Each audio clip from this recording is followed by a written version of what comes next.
कलकत्तामध्ये एका डॉक्टर मुलीवर जो अत्याचार झाला आणि अमानुषपणे तिची जी हत्या करण्यात आली याचा निषेध म्हणून आज पूर्ण आम्ही Laturkar RCC Renukai coaching classes, तसे आमचे आदर्श मैत्री फाउंडेशन असेल, तुकाराम पाटील मित्रमंडळ असेल, आमचे सगळे PTIचे सदस्य असतील, आमचे हॉस्टेल संघटना असेल, या सगळ्यांनी म्हणून आम्ही एक निषेध मोर्चा आज काढलेला आहे.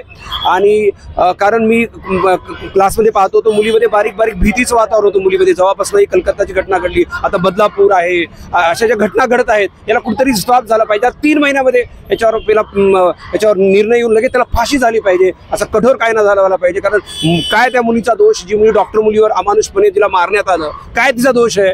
ती डॉक्टर आहे, ती 10वीला टॉपर, 12वीला टॉपर, नीटला टॉपर, MBBSला टॉपर, आणि ती मुलगी एवढी टॉपर आहे आणि तिचा दोष काय? तर फक्त मुलगी. आणि गव्हर्नमेंट हॉस्पिटलला जॉब करत असताना जर तिला अमानुषपणे हत्या करण्यात येत आहे गव्हर्नमेंट हॉस्पिटलला, मला सांगा, गव्हर्नमेंटचं काम करत असताना जर आपण तिला सुरक्षा देऊ शकत नसो, मला वाटते शासनाने याच्यावर कठोर पाऊल उचलले पाहिजेत आणि 3 महिन्याच्या आत त्यांना मला फाशी दिली पाहिजे अशी मागणी आहे. कारण खूप मुली भीतीच वातावरण आहे. लातूरमध्ये 1000 विद्यार्थी बाहेर गावून येतात.